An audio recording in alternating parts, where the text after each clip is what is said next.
구독자 여러분 안녕하세요. 2월 20일 악마팀장TV 라이브 시작하겠습니다. 자, 오늘의 주제를 한번 살펴보도록 하겠습니다. 오늘은 이재명 민주당 대표가 중도 보수다. 민주당은 중도 보수 정당이고 중도 보수를 지향한다 라고 말한 것에 대한 언론 보도가 지금 쏟아져 나오고 있습니다. 여기에 대해서 한겨레 경향 같은 진보 매체라고 우리가 분류하는 이런 매체에서 특히 우려 내지는 비판의 목소리를 크게 내고 있습니다. 근데 제가 어제도 이재명 대표가 민주당은 중도 우파 정당이다라고 이야기했을 때 민주당이 원래 보수 정당, 보수 중도? 중도 보수? 원래 그런 정당이라고 저는 인식을 해왔다는 말씀을 드렸습니다. 민주당이 그동안 진보 정당이다라고 이야기했던 것은 상대적인 개념이었죠. 국민의힘이 보수라고 하니까 상대적으로 이제 진보라고 한 거지, 민주당 그 자체만 놓고 보면 민주당이 어디가 진보 정당입니까? 민주당을 구성하고 있는 그 구성원들, 국회의원들 한번 보세요. 전부 고시 출신, 판검사 출신, 강요 출신, 교수 출신, 이런 사람들이 대부분이잖아요, 민주당도. 그리고 민주당이 내세우는 정책도 국민의힘에 비해서 진보적인 것이지 그 자체로만 봤을 때는 진보적이라고 보기 어렵습니다. 그래서 저는 이재명 대표가 중도 보수라고 이야기했을 때 별로 그렇게 놀랍지 않았는데 한겨레 경향은 크게 놀란 것 같습니다. 여기에 대해서. 오늘은 여기에 대해서 제 의견을 좀 말씀드릴까 해서 제목을 그렇게 뽑아봤습니다. DDD님, 이재명 대표가 이번에 갑자기 보수 얘기를 꺼낸 게 아니죠. 몇 년 전에도 본인은 보수라고 얘기를 했었는데 언론에서만 이제 와서 난리지 오래전부터 지지자분들은 알고 계셨을 텐데 우클릭이니 말 바꾸기니, 그리고 이재명 대표 지지자들은 대부분 진보니 보수니 이념보다 이재명의 실용주의 때문에 많이들 지지하실 텐데 무슨 이념 논쟁, 먹고 살기 힘들어 죽겠는데 이념이 밥 먹여주나요? 답답합니다. 이렇게 쓰셨는데, DDD님이 한겨레 신문이나 경향신문 논설위원 기자보다 훨씬 나으신 것 같아요. 제가 보기에는. 동의합니다. 이재명 대표가 언제부터 진보였습니까? 민주당이 무슨 진보 정당입니까? 우리가 유럽에서 좌파 우파의 개념이 나왔고 보수 진보의 개념이 거기서부터 이제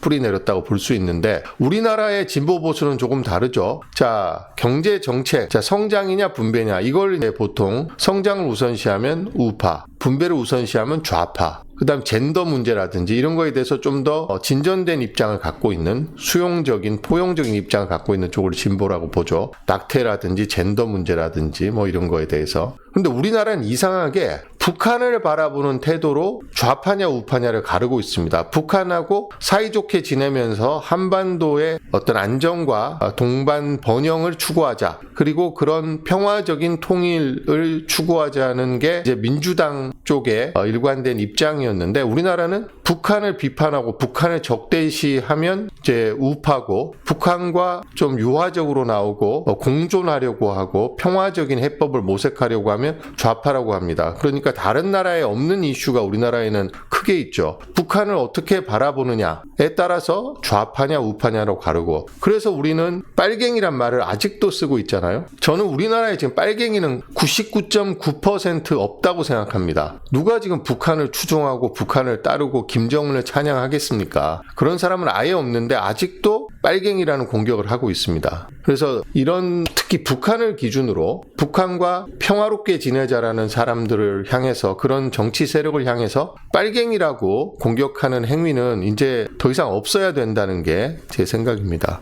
자, DDD님이 검찰은 김건희와 얼마나 얽혀 있는 거냐 이렇게 써주셨는데, 자, 검찰총장, 서울중앙지검장 인사를 할 때 어떤 점을 최우선적으로 고려해서 인사를 했을까요? 그 인사는 윤석열 인사고, 윤석열의 인사의 뒷배는 김건희잖아요. 그러니까 당연히 엄청나게 얽혀 있죠. 김건희가 김상민 검사를 창원에 국회의원 공천을 주라고 그렇게 명태균을 압박했는데, 그리고 국민의힘도 압박을 했겠죠. 그런데 경선에서 떨어졌습니다. 김상민이 조국 수사의 1등 공신이라고 김건희가 생각했던. 그랬더니 국정원에 차관복급 자리를 줘서 국정원으로 옮겼잖아요. 김건희가 국회의원이 떨어지니까 또 자리를 챙겨준 겁니다. 얽혀있는 정도가 아니죠. 자, 진도구찌TV님, 검사들에게 김건희는 무엇인가? 신성불가침의 영역인 듯. 지금은 그렇습니다만 김건희 끈 떨어지면 검찰이 앞장서서 김건희를 공격하겠죠. 자, 김건희를 신성불가침의 영역으로 받아들였던 거는 김건희가 검찰 인사권을 쥐고 있기 때문에 김건희를 그렇게 신모시듯 한 거죠.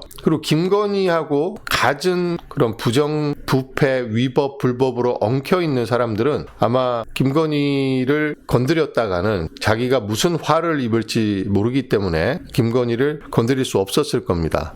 자, 아쭈님도 댓글을 남겨주셨는데 생방은 자주 놓치지만 재방은 꼭 챙겨봅니다. 라디오처럼 너무 듣기 좋습니다. 내용은 화나는 내용이 많지만 그래도 끝이 보이니 힘이 납니다. 매일 응원합니다. 10만 가즈아 이렇게 써주셨는데 네, 올해 꼭 10만을 달성하고 싶습니다. 언제 끈 끊어질까요? 김건희 말씀하시는 거죠? 뭐 얼마 안 남았습니다. 일단 3월 중순에 윤석열이 파면되고 나면 끈이 떨어진다고 봐야죠. 지금은 윤석열이 복귀할 가능성을 믿고 있는 사람들이 많습니다. 박근혜가 자기가 탄핵될 줄 전혀 몰랐다고 합니다. 심지어는 만장일치로 기각된다라는 그런 주변의 보고를 받고 철석같이 믿었다는 거예요. 근데 만장일치로 파면이 됐죠. 제가 KBS 내부 이야기를 들어보니까 지금 MBC하고 SBS는 조기 대선을 준비하기 위해서 선거방송기획단을 출범을 시켰습니다. 제가 이제 선거방송기획단장만 3번을 한 사람인데요. KBS는 지금 선거방송기획단을 꾸리지 않고 있습니다. 제가 이야기를 들어보니까 첫 번째, 윤석열 파면을 전제로 한 조기 대선 자체가 금기어가 돼 있다. 이게 첫 번째고, 두 번째는 윤석열이 파면되지 않고 대통령직으로 복귀할 것이라고 진심으로 믿고 있는 사람들이 KBS의 수뇌부에 가득하다. 이런 이야기를 들었습니다. 그래서 지금은 김건희를 섣불리 건드릴 수가 없다. 만에 하나 윤석열이 헌법재판소에서 탄핵이 기각돼서 대통령직에 복귀하게 되면 2027년 5월 9일까지 검찰의 인사권을 행사할 수 있는데 지금 조금만 기다려보고 3월 중순에 윤석열 파면 결정이 나오면 그때서야 본격적으로 행동을 하겠죠. 자, 군부 독재 세력을 세탁하기 위해서 김영삼을 앞세워 보수라는 허울을 씌운 게 지금의 참칭 보수,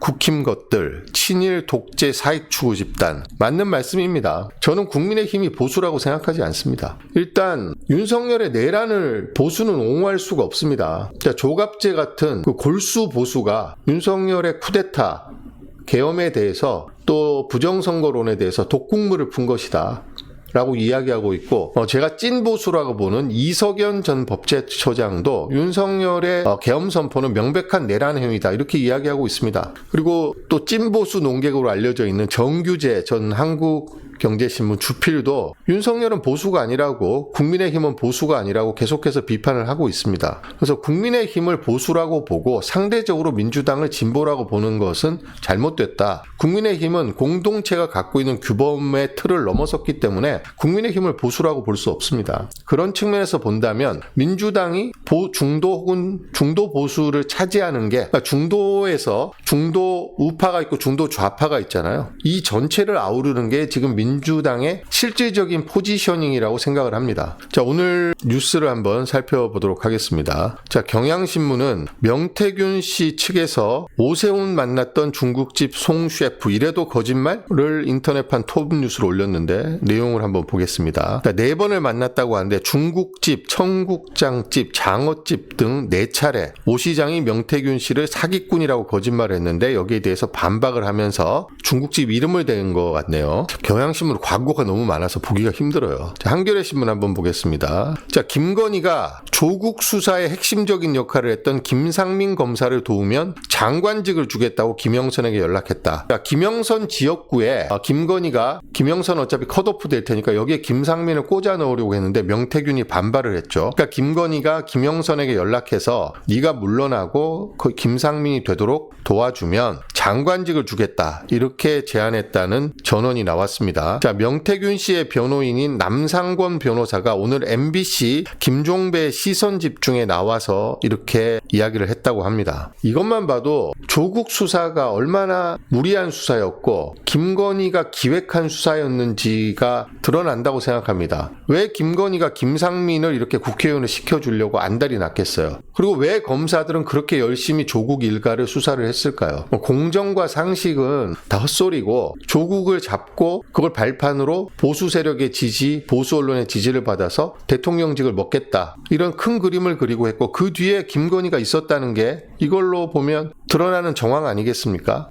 김건희가 장관직을 주겠다.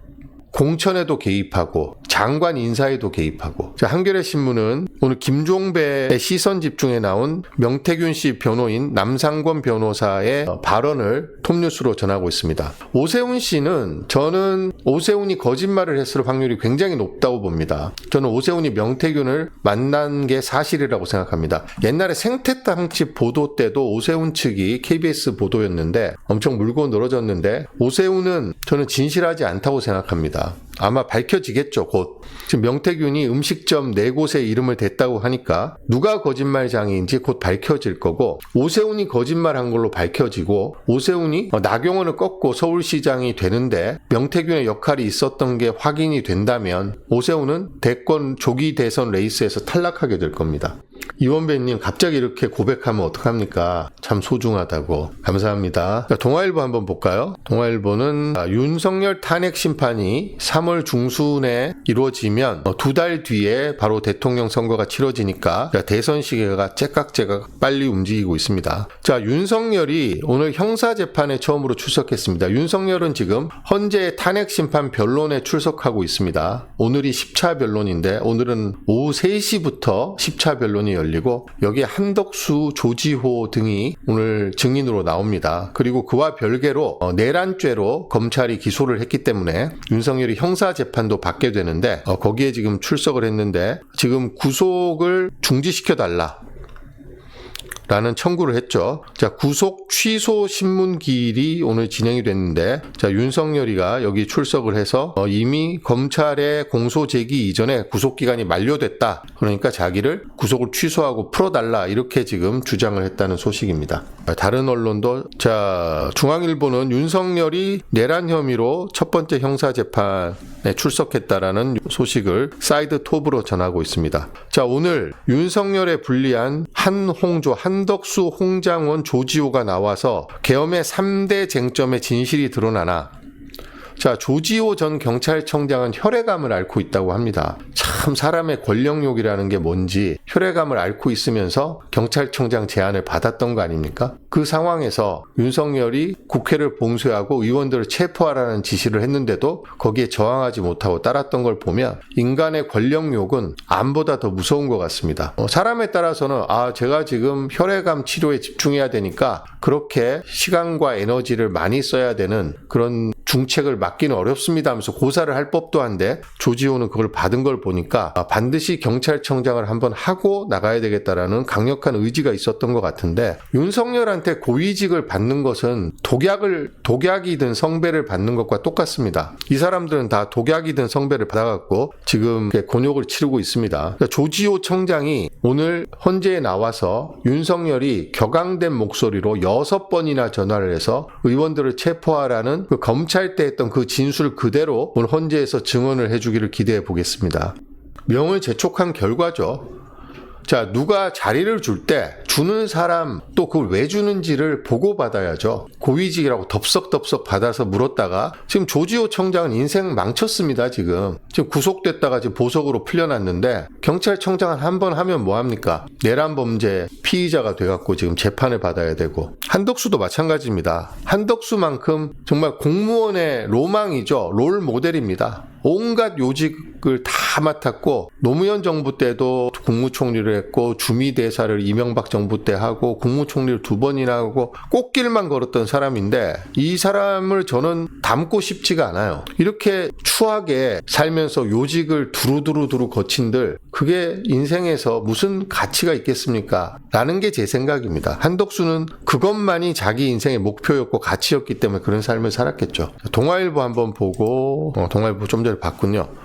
자, 속보는 이 정도로 살펴보고 오늘 제가 준비한 뉴스를 여러분과 함께 공유하도록 하겠습니다. 자, 어제 제가 말씀을 드렸는데 경찰이 김성훈 경호차장에 대해서 구속영장을 3번째 신청했는데 검찰이 또 반려를 했습니다. 일부에서는 반려, 일부에서는 기각이라는 용어를 쓰는데 똑같은 의미죠. 자, 우리나라 헌법에는 검사만이 영장을 청구할 수 있도록 되어 있습니다. 경찰은 검찰을 통해서 영장을 청구하기 때문에 경찰이 검찰에 이 영장을 청구해 주세요라고 하는 걸 영장 신청이라는 용어를 씁니다. 그런데 경찰의 영장 신청 기각률이 2%대밖에 되지 않는데 김성훈만 3번 기각됐습니다. 있을 수 없는 일이죠. 검찰이 김성훈을 보호해야 될, 김성훈의 구속을 막아야 될 절박한 이유가 있지 않다면 이 내란 사태에서 핵심적인 역할을 한 김성훈의 구속영장을 이렇게 막을 수가 없습니다. 김성훈은 내란 사태 이후에 공수처와 경찰의 체포영장 집행을 불법적으로 막으려고 했던 인물입니다. 그러니까 구속 사유로 보면 맨 앞에 있는 사람이 김성훈인데 검찰이 김성훈에 대한 영장을 3번이나 기각했습니다. 왜 그럴까요? 자,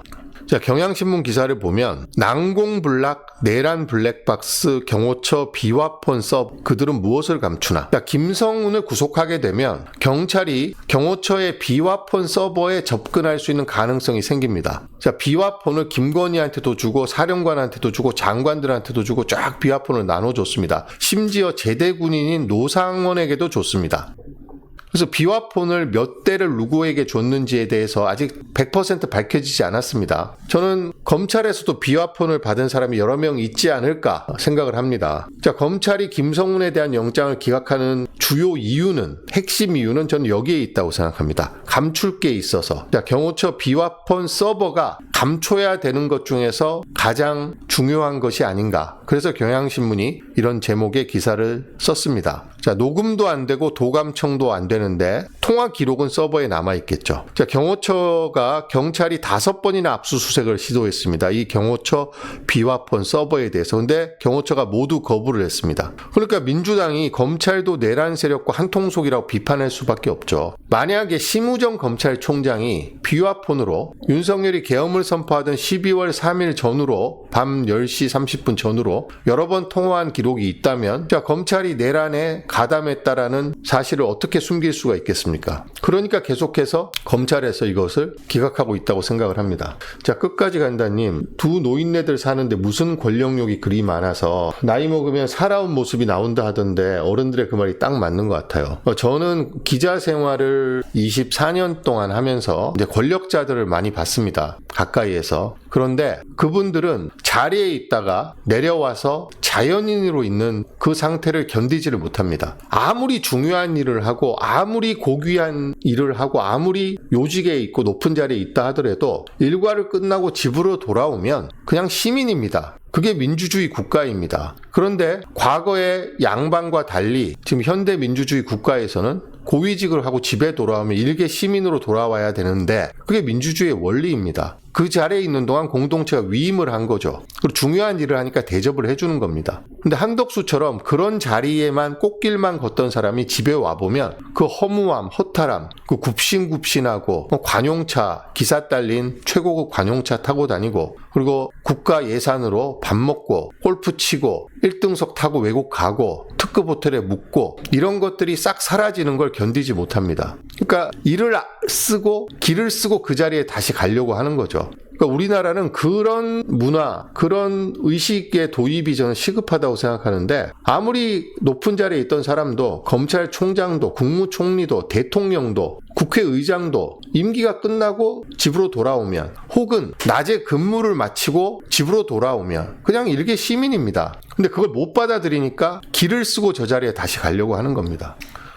저 국회의원 한 사람들 이야기를 들어보면 국회의원 하다가 그 다음에 공천을 못 받거나 낙선을 하면 그 기간을 견딜 수가 없다는 거예요. 마치 연예인이 인기 절정의 그 자리에 있다가 인기가 떨어지면 그걸 견디지 못해서 뭐 스스로 목숨을 끊는 사람도 있고 그러는데 연예인하고 정치인의 공통점이 그거다. 인기가 사라진 연예인과 낙천한 국회의원 그리고 임기를 마치고 시민으로 돌아온 고위공직자 전직 이런 사람들이 그걸 견디지를 못한다는 겁니다. 중독된 겁니다. 해오름님 말처럼. 저는 윤석열의 검찰이 이번 내란 사태 때 아무런 역할을 하지 않았다?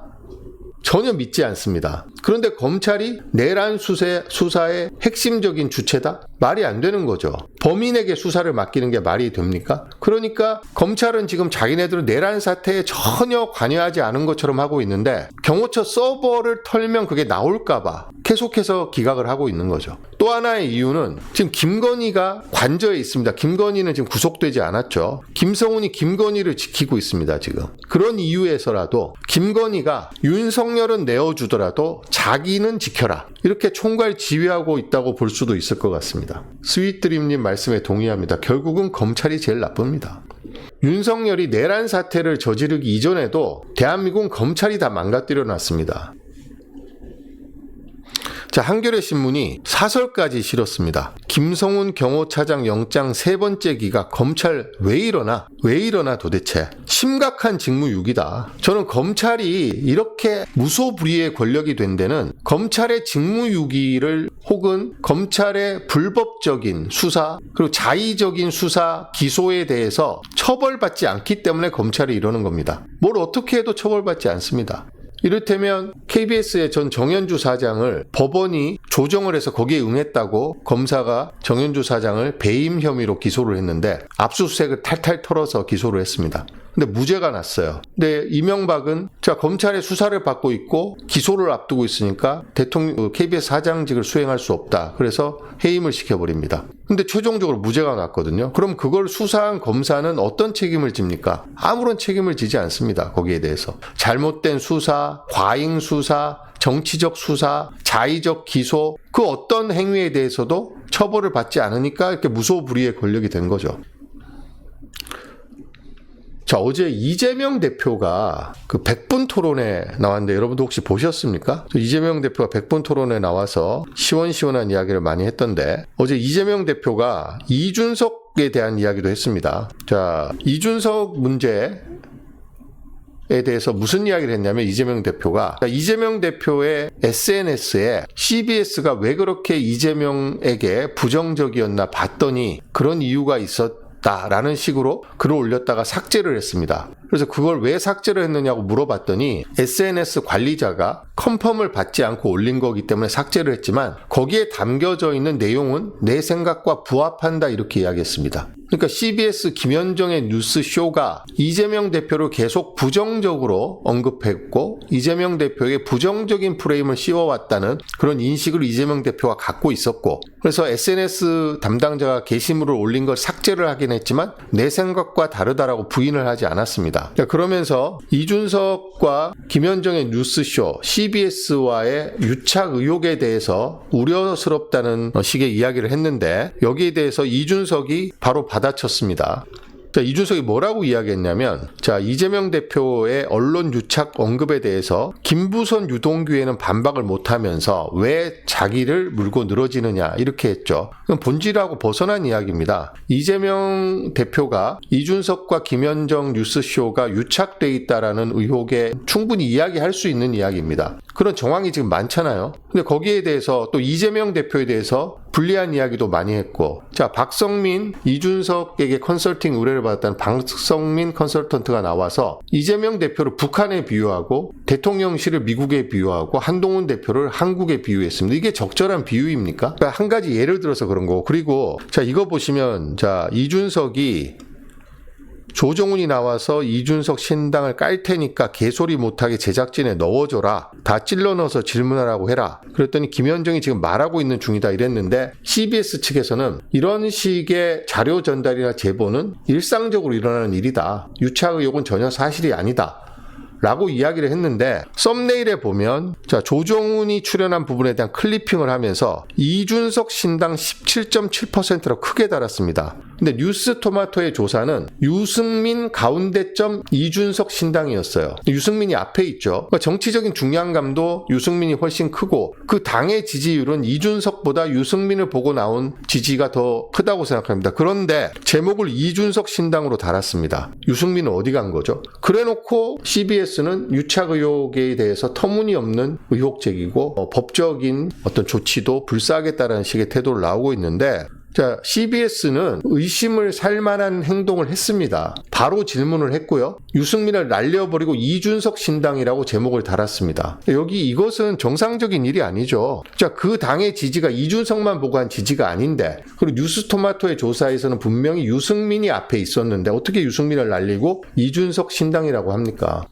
여기에 대해서 이재명 대표가 어제 백분 토론에서 지적을 했더니 이준석이 발끈하면서 김부선까지 들고 나왔습니다. 이준석은 제가 지난번 총선 때까지만 해도 이준석에 대해서 그래도 긍정적인 생각을 갖고 있었는데 요즘 하는 짓을 보니까 이준석은 정치를 잘못 배웠고 그 전에 한 인간으로서의 어떤 도덕성이라든지 이런 것도 좀 문제가 있어 보인다. 이재명 대표에게 지금 김부선 이야기를 언급하는 건 너무 저급합니다. 본인이 유착 의혹에 대해서 해명을 해야죠. 이래서 유착되지 않았다라고 해명을 하면 될 일을 김부선 이야기를 왜 합니까 여기서. 본인이 궁색해지니까 되지도 않는 거 끌고 나와서 김부선에게 반박도 못하면서 왜 나를 지적하느냐. 이 친구가 나이만 젊지 따릉이를 타고 다니고 지하철을 타고 다니긴 했지만 생각은 그냥 낡은 정치인하고 똑같습니다. 그래서 이준석은 이번에 허은하를 쫓아낼 때 비민주성에 대한 논란이 불거졌고, 그리고 정치 컨설턴트에게 거액의 컨설팅 비용을 지급했다?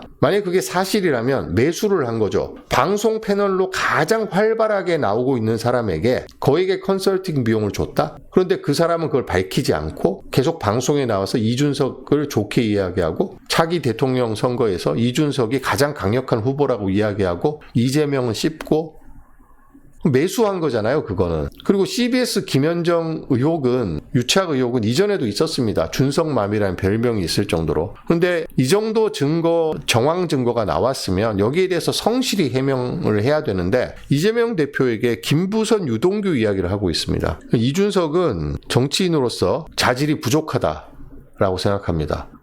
공부를 잘했고 머리가 좋은지는 모르겠지만 지도자로 성장하기에 너무 현명하고 철학이 없습니다. 자, 이게 이제 이재명 대표 페이스북에 올랐다가 삭제된 건데요. 자, 민주당에서는 이렇게 의심을 하고 있습니다. 이재명 대표가. 김현정 뉴스쇼가 왜 이렇게 민주당과 이재명에게 심하게 하나, 이런 의심이 있는데 여기에 대해서 이재명 대표가 허은하 전 대표가 공개한 그 카톡 메시지와 CBS의 그 이후의 조치들 을 보면 누가 봐도 의심할 만하잖아요. 근데 여기에 대해서 지적을 했더니 김부선 유동규 해명도 못하면서 뭔 지적질이야 이렇게 나오고 있습니다. 자, 이준석은 구태 정치부터 배운 것 같습니다. 그래서 저는 이준석에 대한 요만큼 있던 긍정적인 생각도 다 버렸습니다. 이준석이 윤석열을 대차게 까줘서 조금 호감도가 있었던 건 사실입니다만, 네. 자, 오늘의 제목을 한번 보겠습니다. 자, 이재명이 중도 보수다. 민주당은 중도 보수 정당이다. 라고 이야기를 해서 지금 언론으로부터 십자포화를 맞고 있습니다. 한겨레 신문은 이재명 대표에게 후폭풍, 역풍을 맞을 것이다. 이렇게 쓰고 있습니다. 그래서 제가 이재명 대표와 민주당이 중도 보수 발언으로 맞을 후폭풍과 역풍이 무엇일까 생각을 해봤습니다. 근데 별로 없어요. 근데 맞을 후폭풍과 역풍이. 자기네들이 후폭풍을 일으키면서 야, 이재명 네가 그렇게 말할 수 있어? 자기네들이 후폭풍을 일으키면서 그걸 후폭풍이라고 이야기하고 역풍이라고 이야기합니다. 아니, 중도라는 게, 보수라는 게 고정적인 개념이 아니잖아요. 상대적인 개념입니다. 국민의힘이 공동체 규범의 틀 밖으로 나가서 극우가 돼버렸는데 그러면 합리적 보수, 중도 보수는 누구에게 표를 줘야 되는 겁니까?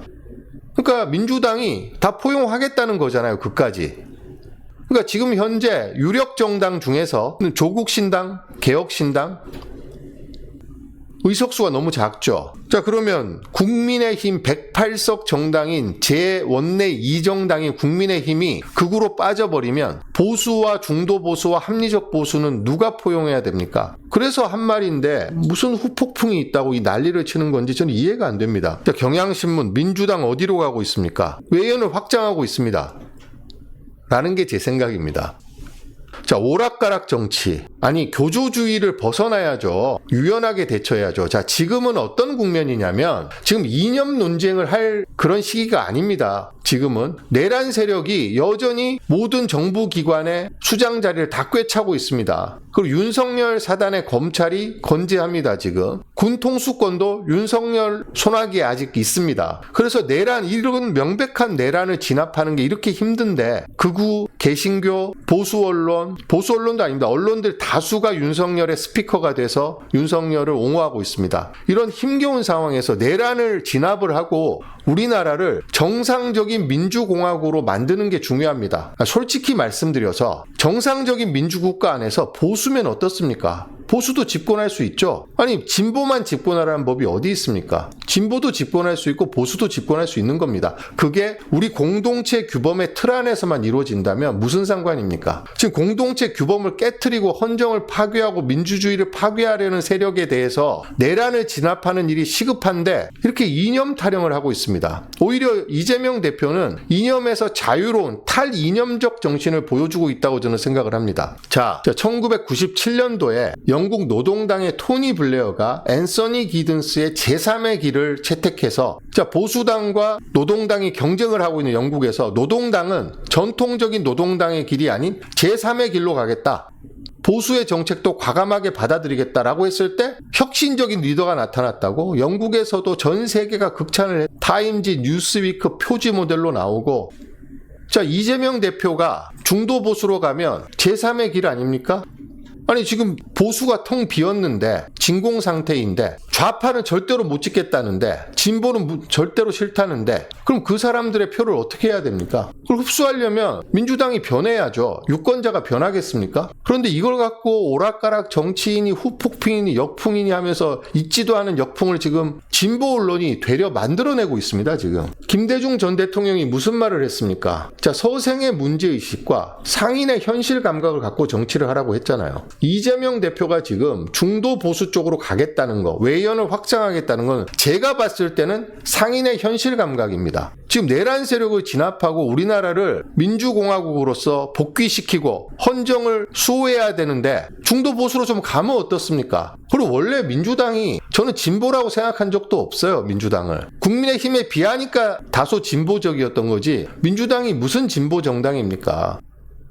많은 국민들이 민주당을 진보정당이라고 생각하지 않습니다. 정상정당이라고 생각하죠. 자, 댓글을 좀 살펴보도록 하겠습니다. 강인호프님, 한겨레 기자는 스스로 만족하는 언론으로 전락한 지 오래됐어요. 동의합니다. 네. 여기 또 제 의견에 공감하시는 분들이 많네요. 자, 제이미팡님도 민주당이 진보라고 생각한 적이 없습니다. 반달님 공감합니다. 내일맘님, 경향신문 민주당이 어디로 가냐니. 노라님 공감합니다. 세라님, 악마팀장님 엄지척. 이 의원님, 조지호는 건강 회복 잘하고 꼭 처벌받기를 바랍니다. 좋은 말씀입니다. 건강을 회복해서 처벌까지 받아야죠. 유이치로님, 경향 한겨레가 제정신이 박혀있는 중도 및 진보 진영 사람들한테 외면받는 이유는 무늬만 진보 성향이기 때문이다. 스위트림님, 토니 블레어의 제3의 길을 이야기했더니 저한테 해박하다고. 네. 일부는 인식이 드러난다 이런 이야기도 하더라고요. 어떻게 그걸 다 알지 하면서. 좀 중도 보수하면 안 됩니까? 민주당은?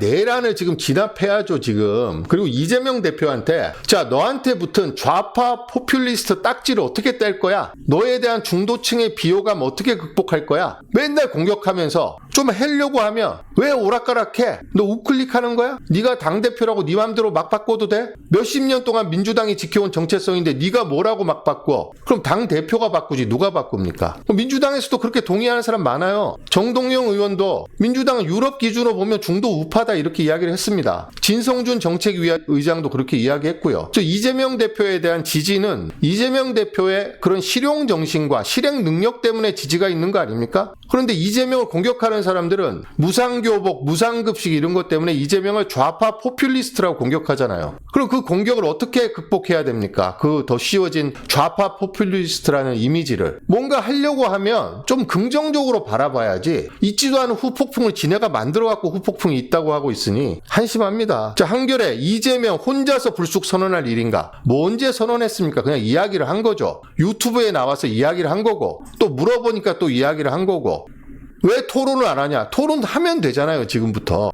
자, 한겨레 경향은 왜 이재명이 토론도 안 하고 지 맘대로 결정하냐 그러고, 보수에서는 거짓말이다, 입만 보수다 지금 이러고 있습니다. 뭐 어떻게 하라는 거예요 도대체? 아니, 토론해서 결론을 내면 되잖아요. 그래서 만약에 결론이 그렇게 안 나면 이재명 대표가 이번에는 안 됐지만 방향을 그쪽으로 놓고 계속 한번 가보겠다, 이게 당 대표가 할 일이지. 당 대표는 그러면 30년 전 40년 전에 만들어 놓은 노선이 있으면 아무리 상황이 바뀌고 시대가 바뀌어도 그걸 계속 따라가야 된다는 겁니까? 지금 내란 사태로 민주공화국이 무너져 있는데 지금 합리적인 중도, 보수, 합리적인 우파 끌어안아야 될 거 아닙니까? 어떻게 끌어안을 건데요, 한겨레는? 뭐 지금 그러면 대선이, 윤석열 파면이 지금 얼마 안 남았습니다. 대선까지 보면 80일밖에 안 남았습니다. 지금 와서 언제 토론회하고 공청회를 하라는 겁니까, 지금?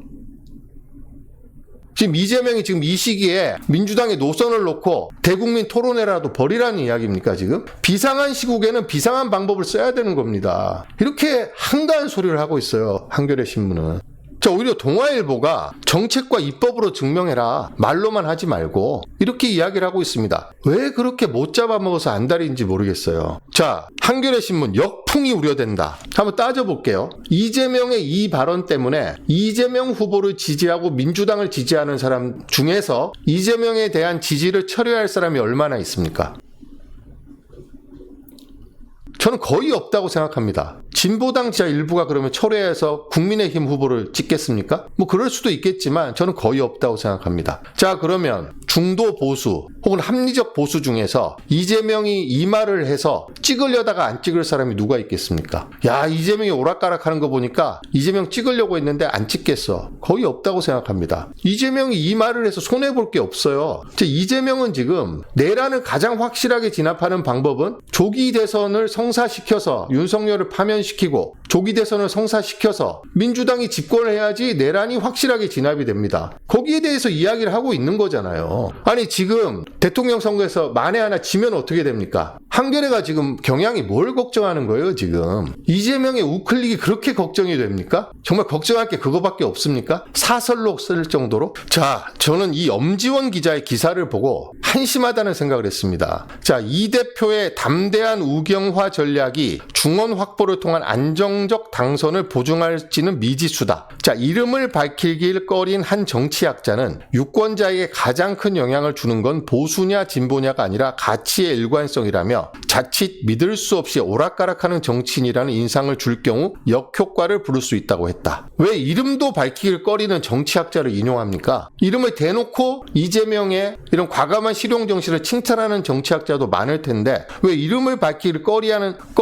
한 정치학자를 인용해서 이게 역풍이다. 이게 무슨 역풍입니까, 이게? 역풍의 근거가 이름을 밝히길 꺼리는 한 정치학자의 의견이 역풍입니까? 어떻게 이거를 하나 써놓고 오락가락 역풍 우려라고 이야기합니까? 지 생각이죠, 이거는. 역풍의 근거가 이름을 밝히길 꺼리는 한 정치학자의 의견입니다. 아니, 뭐 근거가 있이 비판을 해야죠. 이재명 말고 민주당이 대통령 후보 나올 사람 있습니까? 지금? 없잖아요. 그럼 이재명이 지금 뭐 해야 됩니까? 윤석열이 내란 범죄를 저질렀다고 믿지만 이재명에게 표를 주기 싫은 사람들에게 뭔가 어필을 해야 될 거 아닙니까? 이재명이 대통령 되면 세금 왕창 올려갖고 아파트값 다 떨어뜨리고 종부세 부활시켜서 나한테 엄청나게 세금 걷어가는 거 아니야? 이런 불안감들, 상속세 왕창 올려서 내 자식한테 물려줄 돈 한 푼도 없게 다 뜯어가는 거 아니야? 이런 불안감들, 거기에 답을 해야 될 거 아닙니까? 대선이 지금 80일 앞으로 다가왔는데 가만히 있으라는 겁니까, 지금? 뭔가 하려고 하면 긍정적으로 바라봐 줘야죠.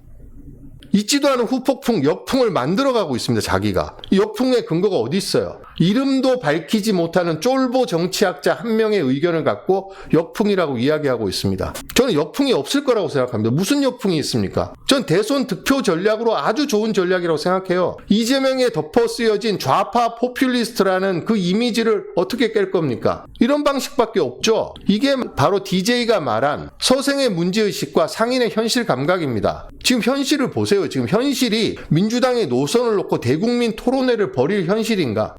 당대표가 결정을 안 하면 누가 결정을 합니까? 그러면 윤석열이가 그 계엄을 선포하는 그날 이재명이 차로 국회로 가면서 이 계엄은 위법위헌한 계엄이다. 이제부터 윤석열은 대통령이 아니다. 여러분들 국회 앞으로 와서 국회를 지켜주세요. 이것도 토론하고 해야 됩니까? 민주당 원외위원장까지 다 모으고 전직 국회의원, 국회의장까지 다 모아서 토론해서 이야기해야 됩니까? 긴박한 상황에는 긴박한 결정을 내리는 겁니다. 지금 민주당이 이런 정책 노선을 놓고 대국민 토론회를 벌일 만큼 한가합니까? 자, 일관성이 없다는 말은 유연하다는 말입니다. 좋게 말하면. 한겨레는 계속해서 후폭풍이니 역풍이니 매우 우려, 왜 이런 말만 인용을 하고 있습니까? 한겨레 신문은 너무 많은 지면을 할애해서 이재명을 공격하고 있습니다. 뭐 한겨레 신문에 허락받고 이야기해야 됩니까? 이것도 혼자서 불쑥 선언할 일인가? 동아일보만도 못합니다. 여기에서 보면 한겨레 신문하고 경향신문은. 자, 이재명 대표의 우클릭은요, 남북 문제라든지 젠더 문제라든지 인류가 지금 발전시켜 오고 있는 가치에 대해서는 언급은 없습니다. 오로지 경제 문제에 집중되고 있어요. 주 52시간 근무, 상속세 문제. 왜 그렇겠습니까? 왜 지난번에 이재명이 서울에서 졌겠어요? 윤석열한테. 아파트값 때문에 졌다라고 보지 않습니까? 이재명이 되면 아파트값 떨어질까봐 걱정하는 사람들이 굉장히 많습니다. 그런 사람 불안감에 뭔가 답을 해줘야 될 거 아니에요. 내가 대통령이 돼도 그렇게 하지 않을 거다. 자, 지금 민주당의 전통적인 노선을 지키는 게 중요합니까? 내란 세력을 완전하게 진압하고 대한민국의 헌정을 복귀시키는 게 중요합니까? 뭐가 중요한 거예요? 민주당에 정치하는 사람들은 민주당 노선 지키려고 정치합니까? 아니면 대한민국을 더 나은 국가로 만들고 더 정상적인 국가로 만들기 위해서 정치를 하는 겁니까? 더 큰 걸 봐야죠. 내란을 진압할 수 있으면 민주당이 왜 보수당이 못 됩니까? 민주당이 진보 정당하고 내란 진압에 실패하는 게 더 나은 겁니까? 지금 대한민국 헌정이 무너졌는데 지금 이렇게 한가하게 이재명의 이런 실용 정신을 오락가락 뭐 역풍 후폭풍 니 혼자 왜 결정하냐 이렇게 발목을 잡을 일이냐고요. 이게 제가 내란 사태 이후에 한겨레 신문에 가장 실망했습니다. 오늘자 신문을 보고 이렇게 뒷다리 잡을 일이 아닙니다. 이게 경향도 마찬가지예요. 과거 노무현 대통령이 비극적인 죽음을 맞이했을 때 한겨레와 경향이 노무현 대통령에게 보였던 그 태도가 떠올랐습니다. 한겨레와 경향은 마치 자기들은 무오류의 존재인 것처럼, 무결점의 존재인 것처럼 현실적으로 실행 능력도 없고 실행할 방법도 모르면서 뒷다리를 잡고 있습니다. 한겨레 신문이 반성하기를 촉구합니다. 경향신문도 마찬가지입니다. 제발 지금은 내란 진압이 최우선입니다. 민주공화국으로 복귀, 민주정치의 회복, 이게 제일 우선입니다. 그 나머지는 다 지역적인 겁니다. 지금 봤을 때. 아니, 저 보수가 집권하면 안 되나요? 전 보수가 집권해도 된다고 생각합니다. 보수하고 진보가 경쟁하면서 정권 교체도 하고 그런 게 민주공화국 아닙니까? 지금 국민의힘이 극우가 됐는데 민주당 보고 어쩌라는 거예요, 그러면? 가만히 있으라는 겁니까, 지금? 뭐 지금도 종부세 해갖고 아파트 가진 사람의 세금 폭탄 퍼붓고 막 이런 정책을 발표하라는 거예요? 이재명의 마음속에 서민과 중산층을 대변하는 마음은 그대로 있습니다, 제가 보기에. 하지만 보수들의 불안감도 내가 알고 있다. 걱정하지 말라는 시그널을 보내고 있는 거예요. 그걸 그렇게 못 알아차립니까? 이재명이 소년공으로 어렵게 커서 독학으로 검정고시 봐서 대학 들어가서 인권 변호사로 살아왔습니다. 지금까지. 근데 이재명의 마음속에 서민과 중산층이 없겠냐고요. 하여튼 실망했다는 말씀을 드립니다. 자, 윤석열이 한겨레신문 단독인데 한덕수, 조태열, 정진석 이런 사람들이 만류를 했다고 합니다. 특히 조태열 외교부 장관이 아주 적극적으로 만류를 했다고 하는데요. 화를 계속 냈다고 합니다. 자, 윤석열은 화병에 걸려 있죠. 윤석열 집권 이후에 경로라는 단어가 계속 나오고 있습니다. 대통령 경로. 그러니까 윤석열이 계엄을 선포할 때 막을 수 있는 사람이 아무도 없었습니다. 왜 그러냐? 간신들밖에 없거든요. 거기 한 자리 차지해 보려고 윤석열한테 장관직, 국무총리직 받고 그 대가로 윤석열이가 아부하는 대가로 받은 거기 때문에 더 이상 반대를 못하는 겁니다. 그런 사람들만 쫙 모아놨습니다. 그러니까 이 사람은 화를 많이 낸다는 것 자체로도 대통령의 자질이 없습니다. 대통령이 이렇게 화를 내면 안 됩니다. 대통령이 화를 낼 때는 불의의 화를 내야죠. 국가의 기능이 미비해서 소홀해서 국민들이 대규모로 희생됐을 때 그때 화를 내야죠. 하여튼 이 윤석열의 이 내란 사태를 보면서 주변에 화를 내는 사람들은 다 걸러야 되겠다는 생각을, 상습적으로 화를 내고 걸핏하며 화를 내고 분노 조절 장애가 있는 사람은 주변에서 걸러야 되겠다는 생각을 다시 한번 하게 됐습니다. 자, 동아일보가 오늘 단독으로 했는데요. 국회에 출동한 대대장이 여단장의 지시, 그러니까 곽종근은 사령관이잖아요. 사령관 밑에 여단장이 있을 거 아닙니까? 여단장은 원스타입니다. 곽종근은 3스타예요. 여단장 밑에 대대장이 있습니다. 그러니까 대대장이 녹음을 했다네요. 여단장의 지시를. 녹음을 했는데 녹음 내용이 이렇습니다. 의원회관 가서 끄집어내라. 의원회관 말고 의사당으로 가라. 담을 넘어가라. 본관으로 가서 애들이 지금 의결하는 모양이야. 그 문짝을 부숴서라도 의원을 끄집어내라. 국회 앞쪽은 사람들이 많으니 뒤로 가서라도 넘어가라. 가서 문짝 부숴서라도 의원을 끄집어내라. 이게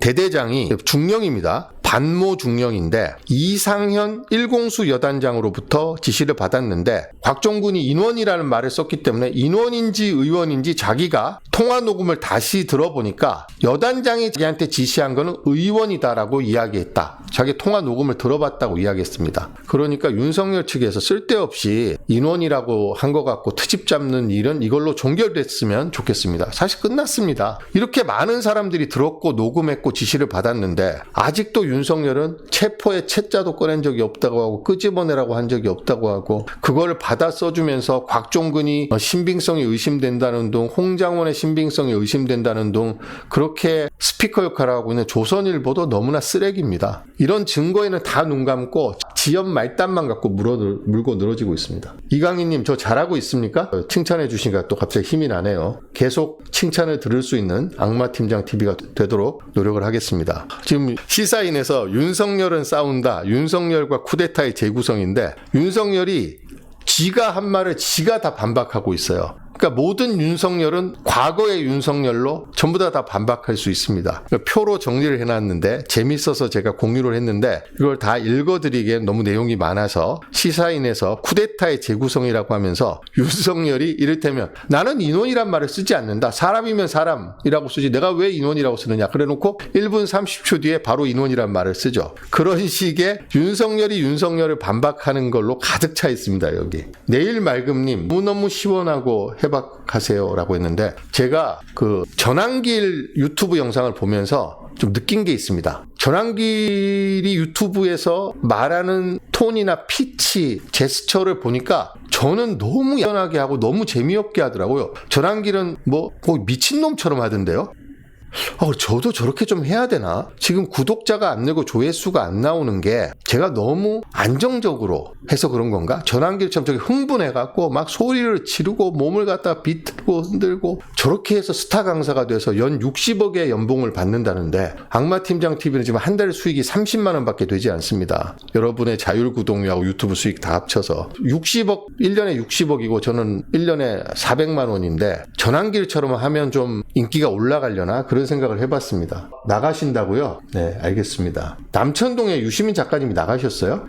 그렇게 안 하겠습니다. 네, 그냥 한번 해본 소리입니다. 저도 그냥 잘 안 되니까 그냥 답답한 마음에서 찡찡거려 본 거니까요. 너그럽게 이해해 주십시오. 저는 그렇게 하려도 못합니다. 자, 윤석열이가 어제 헌재 결과에 당연히 승복한다 이렇게 이야기했습니다. 지금까지 나온 태도와는 좀 다르죠? 지금까지 헌재 절차 갖고 계속 시비를 걸었는데 갑자기 어제 헌재 결과에 당연히 승복한다. 공정한 결정을 촉구한다. 뭐 자포자기한 걸까요? 아니면 정영식 등 보수 재판관에게 마지막으로 어필을 한번 해보는 걸까요? 이제 3주 뒤면 윤석열의 파면 선고를 우리가 들을 수 있을 것이라고 기대를 합니다. 승복을 하려면 극우층의 이야기를 해야죠 지금. 그래서 이거 진정성이 없어요. 지금 문영배 대행 집 앞에 가서 음란 판사라고 지금 피켓 들고 흔드는 사람을 다 윤석열이가 다 부추겨갖고 지금 그러고 있는 건데 이제 와서 뭐 헌재 결과에 당연히 승복한다? 앞뒤가 안 맞는 이야기입니다. 믿을 수가 없어요. 윤석열과 윤석열 세력은 콩으로 매주를 쓴다고 해도 못 믿겠습니다.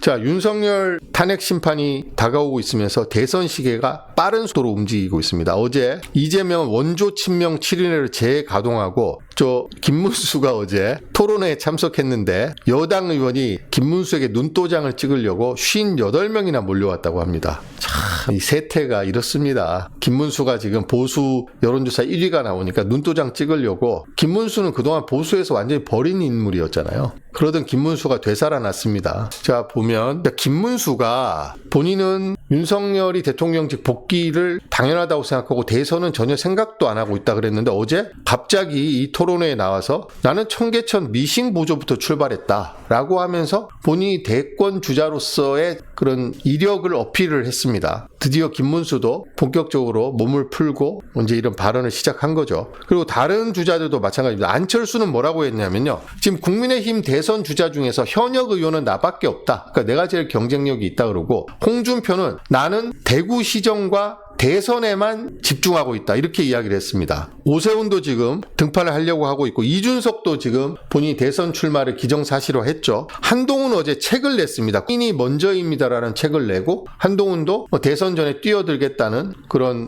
그 공식적인 행동을 시작을 했습니다. 자, 말은 안 하지만 윤석열 파면을 다 기정사실화하고 5월 달에 대선이 열릴 것이라고 생각하고 몸을 풀고 행동을 시작하고 있습니다. 경향신문 제목인데, 김문수가 여당 의원 줄 세우며 세과시. 저는 이런 날이 올 줄은 꿈에도 몰랐습니다. 저는 김문수가 노동부 장관 된 것도 충격적이었는데, 김문수가 보수를 참칭하고 있는 국힘의 대선 주자 1위 지지율을 기록하면서 여당 의원들을 줄 세우며 세과시를 하는 날이 올 줄은 꿈에도 몰랐습니다. 그러니까 원래 보수고 늘 국민의힘을 찍었지만 이런 사실을 알고 있는, 어떻게 김문수가 대선 후보, 이런 사람은 어디로 가야 되는 겁니까? 그러니까 이재명 대표가 당연히 나한테 와, 나 진보 아니야, 사실이잖아요. 민주당이 무슨 진보입니까? 아니, 진보 정당이 그렇게 검사 출신, 판사 출신이 많고 고시 출신, 교수, 의사 전부 기득권 출신이 80%로 채워져 있는데 무슨 진보 정당이에요? 청년들도 거의 없고. 민주당은 진보 정당 아닙니다. 국민의힘하고 이렇게 비교해 보면 별로 다를 게 없어요.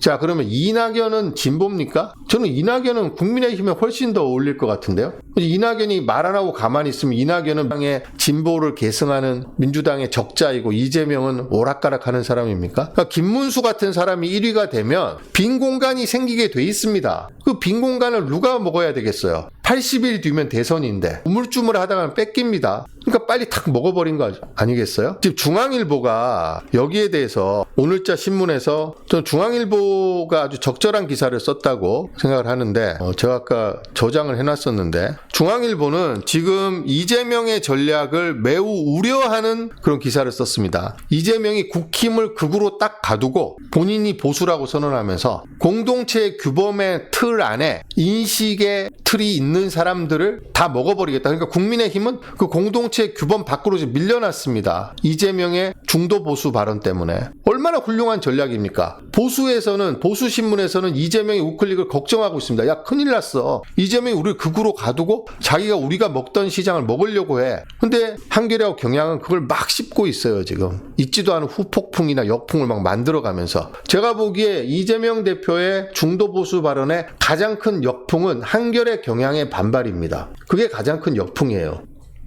오늘은 제 의견에 이렇게 동조해 주시는 분이 많아서 약간 좀 힘이 나네요. 소군님 와주셨네요. 현자의 돌림 와주셨고요. 자스민님은 일하면서 보고 계시네요. 안철수는 다음에 누구랑 단일화할까요? 스카이보리님, 매불쇼 보고 악마팀장님 처음 알게 됐는데 방송 준비도 철저하시고 논리도 탄탄하시네요. 앞으로 더 승승장구하시길. 오늘 덕담을 많이 해주셔서 갑자기 10만이 될 것 같다는 생각이 듭니다. 자, 한동훈이 책을 냈는데, 한동훈이 저자 소개가 있잖아요. 프로필에 국민의힘 대표, 이전에 법무부 장관을 지냈고, 이런 거를 쓰고 검사했다는 거 싹 뺐습니다. 자, 21년 동안 검사를 했는데 검사 이력을 싹 빼고 지금 책을 냈습니다. 한동훈도 참. 그러니까 한동훈은 왜 이렇게 했을까요? 검사라는 이력을 쓰는 게 대선에 등판하는 자기의 전략에 도움이 안 된다고 생각하니까 이렇게 하는 겁니다. 그럼 대통령 선거를 다 전략을 갖고 하는 거지, 전략 없이 나가서 선거는 이기려고 하는 선거죠. 그게 불법이 아니고 나라를 망치는 전략이 아니면 전략을 잘 써서 이기는 게 우선입니다. 지고 나면 아무 소용이 없죠. 이재명 대표가 윤석열한테 겨우 고작 27만 표 차로 졌는데 이재명 대표한테 뭐라 그랬어요 그때? 중도로 확장하려는 노력이 부족했다. 13만 표만 바꾸면 2번이 1번을 찍었으면 이기는 겁니다. 13만 명이 1번을 찍을 대신 2번을 찍어서 27만 표 차이로 진 거예요. 저 이재명 너는 뭘 잘못했는지 몰라? 왜 서울에서 졌는지에 대해서 반성 안 해? 반성해서 지금 답을 내놓고 있잖아요. 서울에서 왜 졌습니까? 보수, 중도 보수를 못 잡아서 진 거예요. 아파트 값에 대한 불안감, 이재명이 대통령 되면 아파트 값 떨어지고 세금 폭탄 맞을까 봐 걱정하는 사람들, 이런 사람들이 윤석열 싫지만 내 아파트 값을 지키기 위해서 세금 폭탄 안 맞기 위해서 윤석열을 찍은 사람이 많다는 거 알고 있고 지난번 대선 패배의 원인을 찾아서 거기에 대한 나름대로 해법을 제시한 겁니다. 자, 지금 시각이 12시 20분입니다. 지금 실시간 채팅창에 80분 입장에 계신데 저는 100분이 넘었으면 좋겠어요. 100분이 돼야지 제가 좀 더 힘이 날 것 같은데 주변에 악마팀장 TV를 좋아하실 것 같은 분들이 있으면 조금만 더 구독 권유를 해주시면, 그래서 100명을 넘겨주시면 고맙겠습니다. 웃음이 나오죠. 한동훈이 이 책 보면 윤석열이가 방첩사 이야기가 나오기 전에 윤석열의 방첩사 이야기를 먼저 하더라, 그런 내용도 있고, 그 다음에 자기가 국회로 가고 있는데 여권 인사로부터 체포되면 죽는다, 그러니 은신처를 정해서 숨고 추적 안 되게 휴대폰 꺼두고 가족도 피신시키는 게 좋겠다라는 전화를 받았다고 합니다. 지금 한동훈은 윤석열한테 반대한 것 때문에 마치 합리적인 인물로 보이지만 여러분이 절대 잊어서는 안 되는 게 한동훈은 악질 검사였습니다. 연성 쿠데타의 주역이었고, 그리고 고발 사주 의혹에도 핵심적으로 관여돼 있습니다. 그리고 지금 법원으로부터 유시민 전 장관의 벌금형을 이끌어내긴 했지만 그거는 수사가 제대로 이루어지지 않고 사실관계가 부족한 상태에서 법원의 판단이 내려졌기 때문이라고 생각합니다. 한동훈이 검사로 저질렀던 수많은 악행들이 윤석열의 계엄에 반대했다는 이유 하나만으로 모두 용서될 수는 없다고 저는 생각합니다. 한동훈에 관련된 의혹도 차기 정부에서 철저히 수사해서 한동훈이 죄가 없으면 그걸로 혐의를 다 씻고 죄가 있으면 그 응당한 처벌을 받기를 바랍니다. 비밀번호를 검사라는 자가 자기 아이폰 비밀번호를 27자리나 써놓는 놈이 어디 있습니까? 그리고 그렇게 애국하면서 왜 다 아이폰을 쓰는 거예요? 삼성폰 안 쓰고. 죄다 아이폰 쓰고 있어요. 김건희도 아이폰 쓰고 있습니다. 왜? 나쁜 짓을 많이 하니까 나중에 증거가 드러날까봐 비밀번호 27자리나 걸어놓는 거 아닙니까? 그러니까 말로는 뭐 삼성 어쩌고 애국하면서 지네들은 죄다 아이폰 쓰고 있어요. 그리고 국민들을 보고는 삼성 쓰라고 이야기하고 있고, 삼성 조금만 비판하면 북한 가라 그러고. 자, 악마팀장 TV 2월 20일 라이브 방송은 여기서 마무리하도록 하겠습니다.